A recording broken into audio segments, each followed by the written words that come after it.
Oh, and welcome to the Knights of Glen.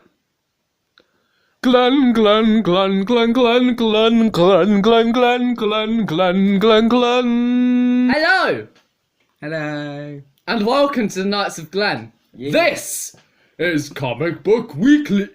What he said. Yes. So we're going to start off with the Inhumans. Yes, we will. What do you think of this week's one? Since I've taken over the last few. Oh no, this is 2 weeks. This is 2 episodes. 2 episodes. This is episode 4 and 5. Yeah, I can't. Because we didn't do last week's. yeah. We went to Justice League instead. I'm just gonna say I can't remember much about episode 4. But yeah, I remember it being good and I enjoyed it. But yeah, but episode 5, I have to say I enjoyed it slightly less. But I'm wondering if that's because what we're going to talk about later on, we'd seen about an hour before, and Yeah. that is just Yeah, I do feel because we'd seen The Punisher just before that. But I did like the last 2 episodes in Humans a lot. yeah. I liked episode 4 more than the previous episodes, but I liked episode 5 as much as I liked episode 3 Yeah, of. the series. But the development of the characters, especially Maximus and the genetic council, has been absolutely brilliant. Yeah, I've enjoyed that bit. Mm-hmm. And yeah, but are you not going to go on a rant this week? I'm not going to go on a rant this week, so this is probably going to be shorter than usual. Yeah. But what I like about it is the characters, family dynamics, Lockjaw, My the boy. story. I don't actually have a problem with the story. I think it's really clever Yeah. because they could have done what everyone expected, but I feel this is the best approach. Yeah. Yeah, but I would just say one quick thing, which is like, when the MCU or when they do everything similar, they're like, oh, it's all similar, I'm getting bored of this. Yeah. But then when they do one thing that's really different, then you get these people like, Yeah. oh, I want the normal stuff. I've spotted that with the criticism of DC movies as well, because especially Wonder Woman, which is the most Marvel Of DC. style of DC movies, it's absolutely loved. But all the other ones, apart from Suicide Squad, which is sewage shit, they tried something new and they got punished for trying something new. And when we discussed the Punisher, I think that's where some of the problems came Yes. from. Yeah. Yeah. Gifted episodes 4 and 5.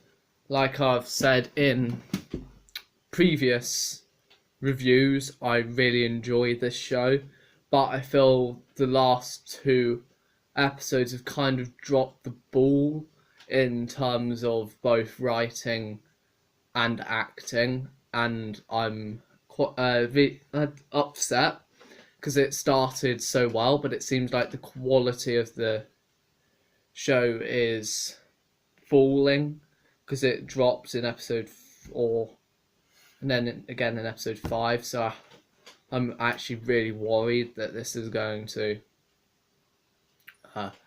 carry over and then it's going to consistently get worse and worse. I really hope it doesn't, but there is still hope. Some characters I really like Blink and Thunderbird, but then I still have a problem with Polaris and Eclipse. But the other supporting characters, they make it kind of so I want to carry on watching, and I probably will in the future. And because of that, I'm going to give it a 7.5 out of 10 for Punisher. Yes. This is probably Netflix series since Dead of season 1. It's taken us the longest to watch. Yeah. Since we started on Saturday. And just had. Yeah, because you didn't wake up early enough. We couldn't. We would have finished. Yeah, we would. it. We would have finished it on Wednesday. We would finished have it. finished it on Wednesday, On Wednesday, if he one day. watched it if he wasn't a sleepyhead. But we finished it on Thursday, which was yesterday instead. Yeah, you want to go first? Because I spoke first about it. You can go first. Well, basically, I would just admit that before the series, I was a bit slightly skeptical because especially given it was 13 episodes, I thought, oh, is this really going to work? And it might get boring. and could he hold a whole series? And in the first episode, you're like, probably could, and by the end, you're like, that actually really, really, really, really, really, really, really works. Yeah, going from that, I think this is the Netflix series that doesn't have the end drop No. that some of the others have. Like, the last 4 episodes, the start of this is absolutely phenomenal, but then it goes up, up, up, up, up, up, up, and it's like Yeah. some of the best comic book TV Yeah. writing and acting. It just gets so high at the end. I will say that the final 2 episodes are probably up there with. It's definitely the penultimate is up there with. Is probably my favourite ever episode of anything comic book. Yeah. Because it's just. Yeah. This is my most anticipated comic book series. Yeah, this is my most anticipated comic book TV series of probably all time. Yeah. And I was really looking forward to this. And within the first 10 minutes, you're like, this is what we wanted. Yeah.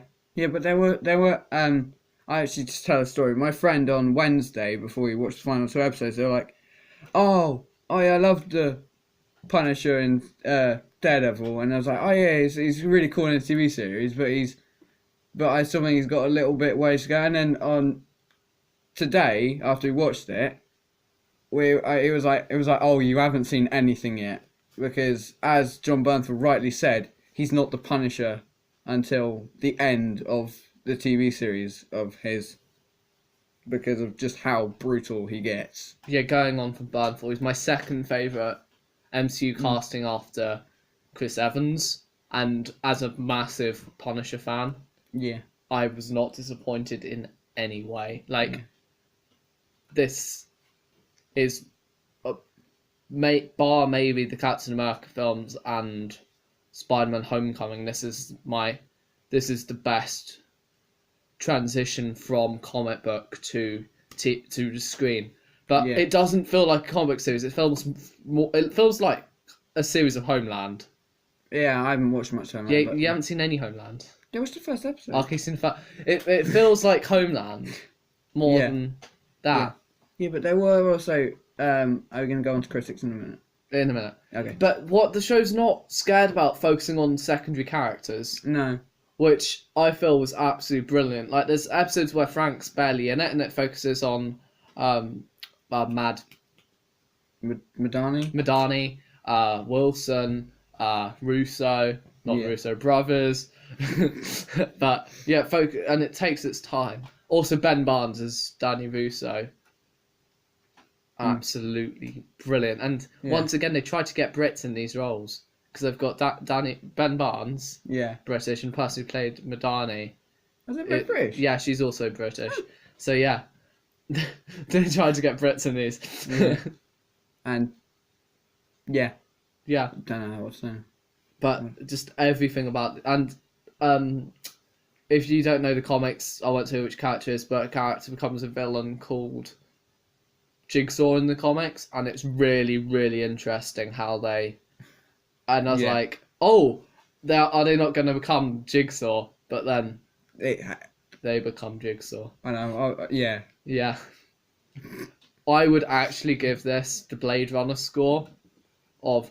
I updated the Blade Runner score, so I'm going to give this a 9.8 out of 10. I concur. This is my favourite TV series of the year. Yeah. Probably all time. Yeah. To add about critics. Yes. Sorry. Why? The only complaints we have seen is people complaining that it's promoting gun crime. Yeah. Coming from somewhere with no gun crime, it does not promote gun crime at all. And if anything, it goes into the psychological effects of veterans and stuff like that, which they handle, once again, really well. Trying to say, don't do this, there's other ways and stuff like that. Yeah. Even it's because there are other veterans apart from Frank in it, and he sort of. I mean, we all know Frank's Frank, but he's still better than other veterans who are doing these really other bad things. But he's better than them because of how he's going. It's hard to explain, but how he's acting is still respectful to other veterans and to people that he's loved and all that, but he just sort of punishes literally anyone who he sees deserves it, and they probably do, to be honest. Yeah. Riverdale episode 4. I feel it was a really strong episode, and like I said in the last review, I felt it. Oh, this is 3 and 4. No, 4 and 5. I mean, like I said in just for I haven't watched this yet. I felt there was a little slump in episode 3, but they picked it up brilliantly with this episode of Riverdale, and they're picking themselves up, which can only be a good thing. And I hope they carry this on to the future and carry on the storyline as brilliantly as it has been, and it looks like it could be as good, if not better, as season 2. As with most Netflix series, it does seem to, bar Daredevil in my opinion, it does tend to drop the ball a bit. Like Stranger Things, as much as I loved season 2, it wasn't as good as season 1. And I was worried that the same would happen with this, but it looks like it's not. And they're carrying on the trend, and they're doing that perfectly, and I'm extremely happy. So I'm going to give episode 4 an 8.7 out of 10.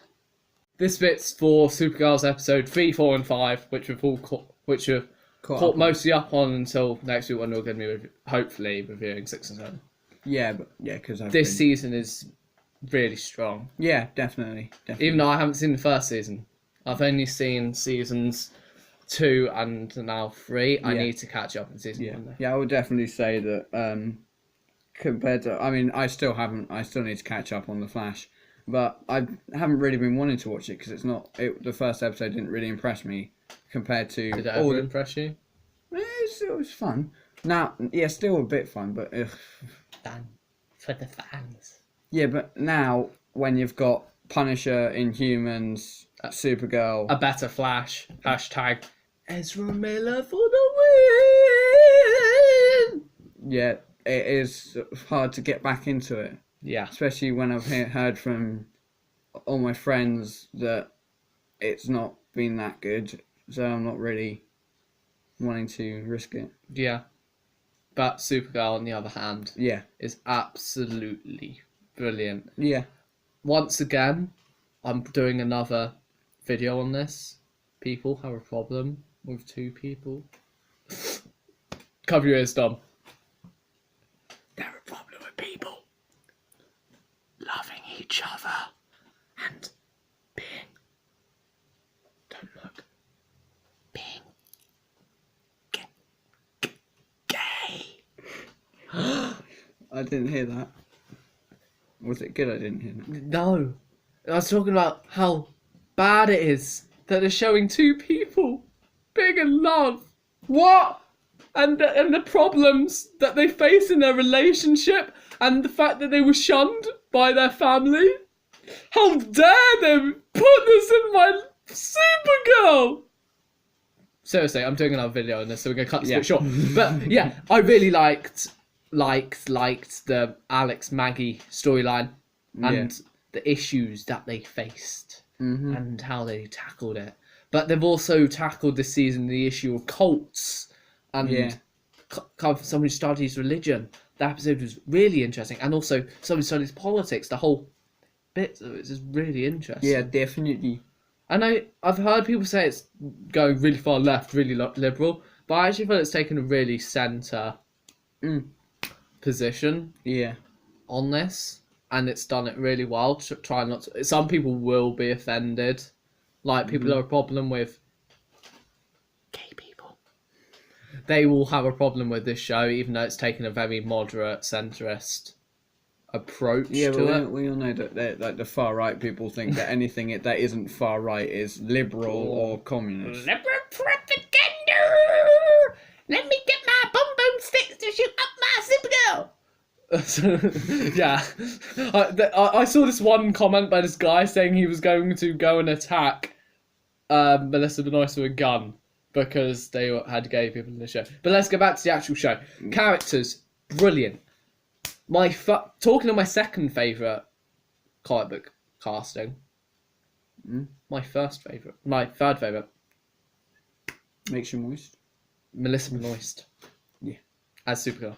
I I know she's a bit older than some people like in the comics, but I don't care. I like the idea of her keeping it a secret and all that. Yeah. But I haven't read many Supergirl comics or comics of their own, but from what I remember from I think I've read like one. She is quite accurate and is like the same, so that's good. Yeah. I would give 3, 4, and 5 a combined total of 8.7 out of 10. 8.5 for me. Yeah, but you're really pessimistic, so. Yeah, I know. So this season of The Walking Dead has absolutely gone out there, carrying on its streak of absolutely phenomenal episodes, with episodes 4 and 5 of season 8.